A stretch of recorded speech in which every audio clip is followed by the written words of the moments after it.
नहमदुहु व नुसल्ली अला रसूलिहिल करीम अम्मा बाद फ़ाऊज़ु बिल्लाहि मिनश्शैतानिर रजीम बिस्मिल्लाहिर रहमानिर रहीम।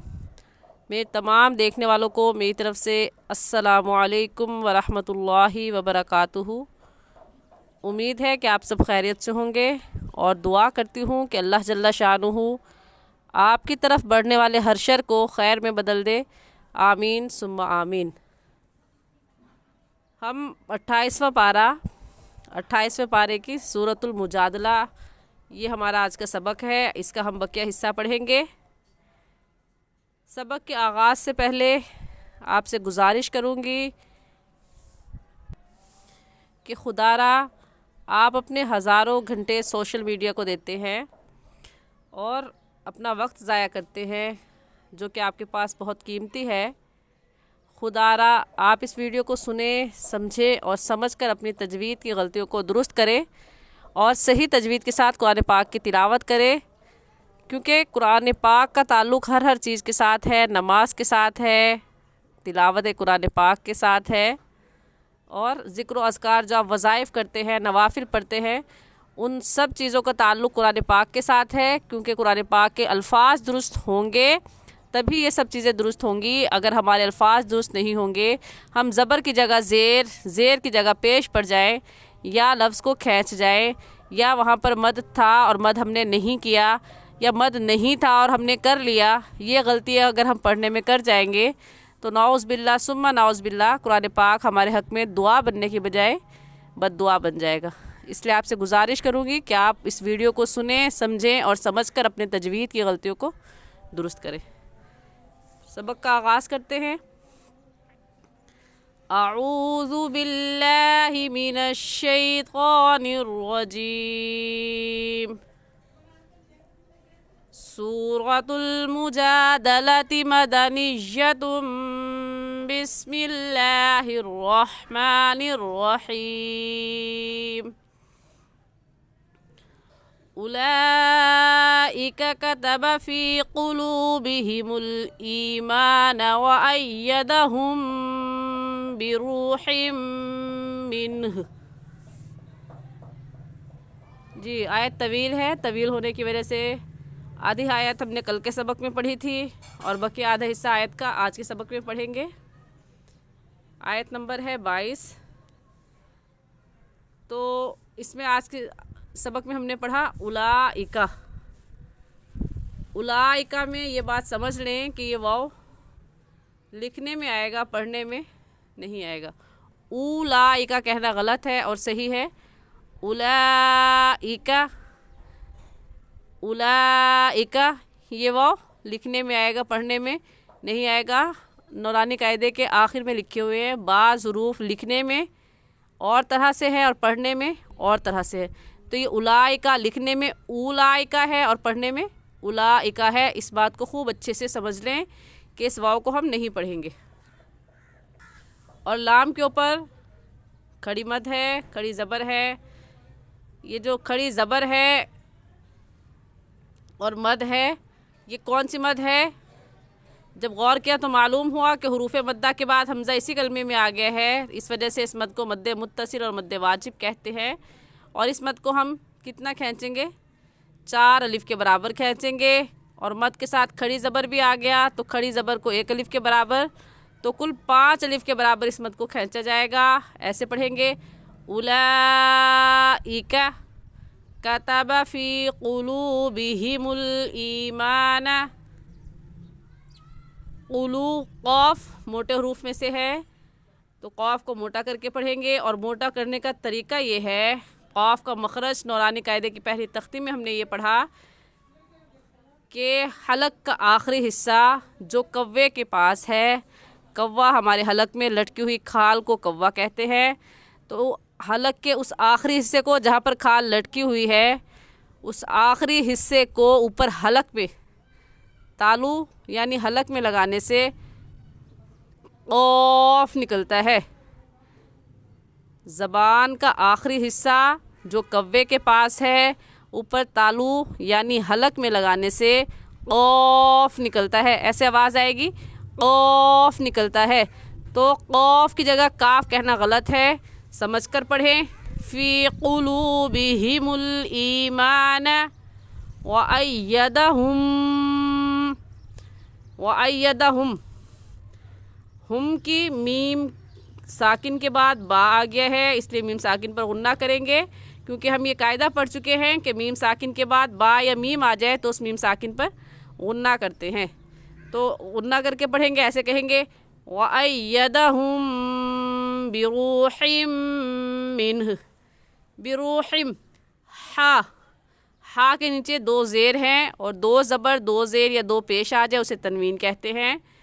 तनवीन के बाद कायदा ये है कि हरूफ यरमलून में से कोई लफ्ज़ आ जाए तो वहाँ पर हम गुन्ना करने के साथ साथ इदगाम भी करते हैं। गुन्ना नाक में आवाज़ छुपाने का नाम गुन्ना है, और इदगाम कहते हैं कि देखने में एक लफ्ज़ हो और पढ़ने में दो मरतबा पढ़ा जाए। जैसा कि ये मीम देखने में एक मीम है और पढ़ने में दो मरतबा पढ़ा जाएगा, एक मरतबा हा के साथ मिलाकर और दूसरी मरतबा खुद। तो अब यहाँ पर बिरूहिन, हा दो ज़ेर हिन, बिरूहिन कहना गलत है और सही होगा बिरूहिम मिन्ह। ऐसे पढ़ेंगे वअय्यदहुम बिरूहिम मिन्ह। हा आखिरी हर्फ हा है और ये हा हलक का आखिर जो सीने की तरफ है वहाँ से निकलता है, निकाल कर पढ़ेंगे। और त्वा वक्फ़े मुतलक की अलामत है, जिसका मतलब ये है कि यहाँ पर ठहरना चाहिए। तो ऐसे कहेंगे मिन्ह, बिरूहिम मिन्ह। अगली आयत वयुदखिलुहुम जन्नातिन तजरी मिन तहतिहल अनहारु खालिदीन फीहा। वयुदखिलुहुम, दाल हुरूफ़े कलकला में से है, कलकला करेंगे, यानी ये 5 हुरूफ जो हुरूफ़े कलकला के हैं साकिन हो तो इनको पढ़ते वक्त मखरज में हल्की सी जंबिश होती है। जंबिश का मतलब है हरकत होती है और आवाज़ पलट कर आती है।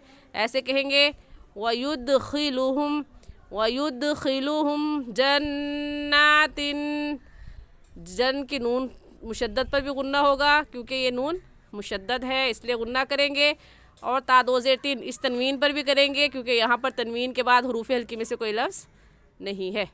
ऐसे पढ़ेंगे जन्नातिन तजरी मिन तहतिहल अनहारु, मिन तहतिहल अनहारु। मिन की नून साकिन पर क्यों गुन्ना किया?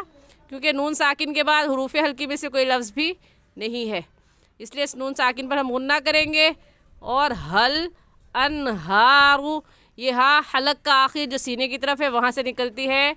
हा की जगह हा पढ़ना गलत होगा।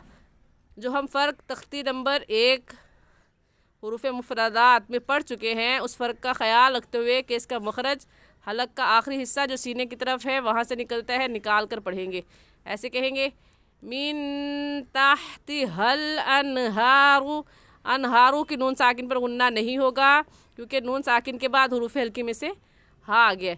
अनहारु खालिदीन फीहा रज़ियल्लाहु अन्हुम व रज़ू अन्ह।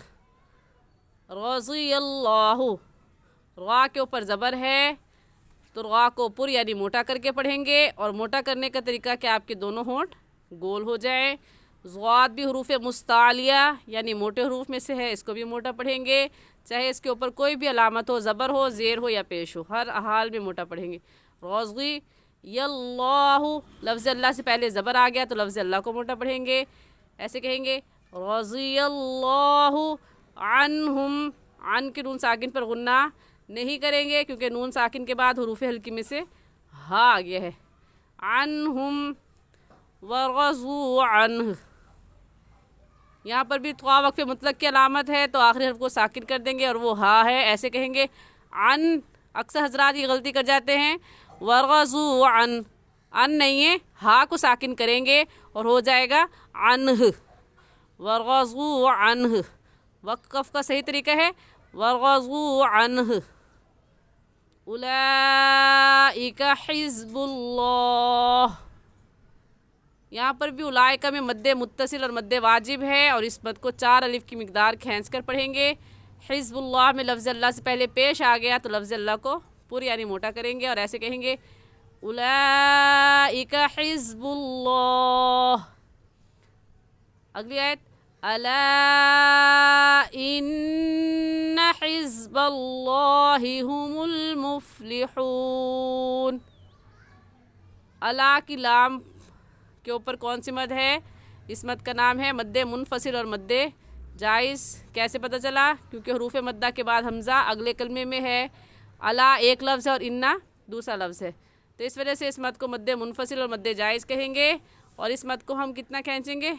3 अलिफ की मिकदार, न इससे कम और ना ही इससे ज़्यादा। ऐसे होगा अला इन्ना हिज़्बल्लाहि, लफ्ज़ अल्लाह से पहले ज़बर आ गया तो लफ्ज़ अल्लाह को मोटा करके पढ़ेंगे और आखिरी लफ्ज़ है हुमुल मुफ्लिहून। पूरी आयत ऐसे हो जाएगी अला इन्ना हिज़्बल्लाहि हुमुल मुफ्लिहून। उम्मीद करती हूँ कि आज का सबक आपको समझ में आ गया होगा। फिर भी कुछ पूछना या समझना चाहें तो आप कमेंट में पूछ सकते हैं। अस्सलामु अलैकुम वरहमतुल्लाहि वबरकातुहू।